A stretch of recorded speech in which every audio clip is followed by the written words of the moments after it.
Hello, welcome to the first edition of the Nodflash. This is Josh. I'm in a hotel in Amsterdam, Netherlands. I'm just gonna... Format of the show is just gonna be basically me commenting on little news clips that I hear. Because even though I'm abroad, funny enough, I still get a lot of news information. So, the one thing I really want to talk about now is this ports deal. Bush is trying to spin it as if this ports deal is going to offend our Arab allies in the war on terror. My contention would be nothing offends Arabs like invading their damn countries. Besides that, I can't really think of anything else that's in the news off in my head. I'll talk about some more stuff here. Hello, this is the next part of the Nodflash. I'm currently in Brussels, Belgium, in a hotel on the third floor. You can kind of hear some of the street going on below me.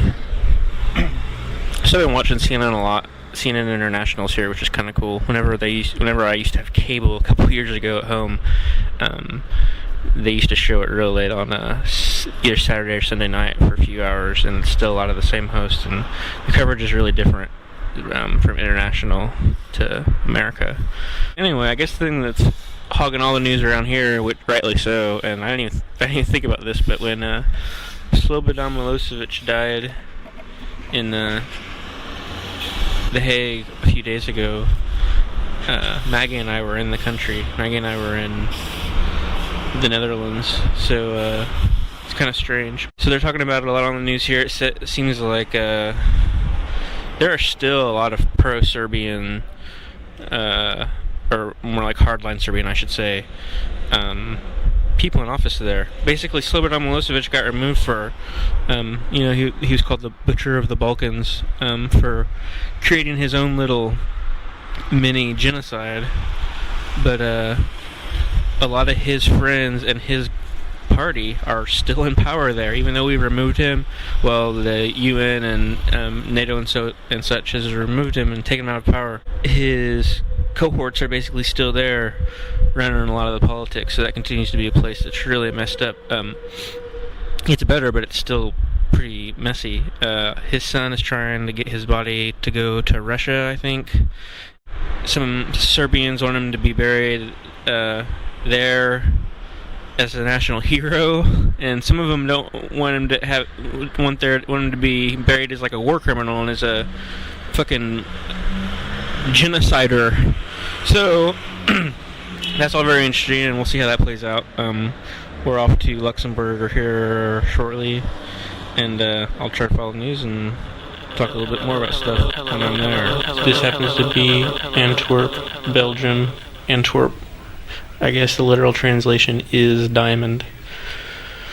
That is something that becomes very apparent as soon as you walk outside of the train station, because there's a cajillion bazillion diamond stores. Some new stuff. Still talking about Milosevic.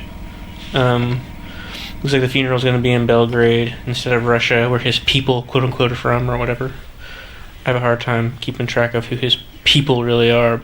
Oh, here's something I want to talk about. This senator, I forget which senator it is from America, is saying the iPod, there may be something, the iPod is causing hearing.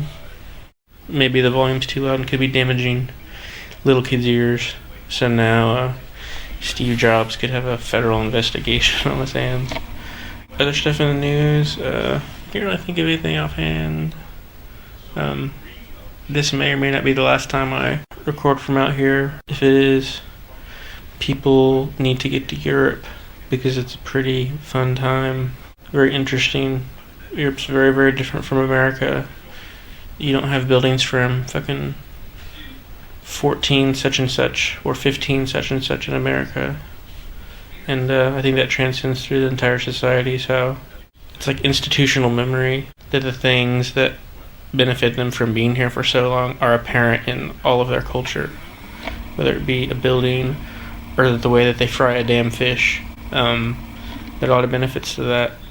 Having said that, they're all very modern societies, and they have their problems just like the United States do. There's a lot of cultural integration problems. From what I've seen of Europe, especially the big cities in Benelux, there are ethnic problems with the diversities are so, it's like, it truly is a melting pot. You talk about a melting pot in America, but it's not quite.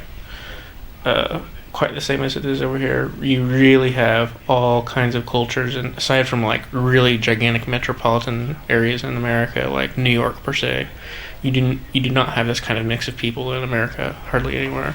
Anyway, I'm rambling, so I'm gonna wrap it up. This has been pretty cool. I don't know if I'll do another one of these shows or not, but I thought it'd be a good idea to try to do something whilst in Europe. Okay, bye.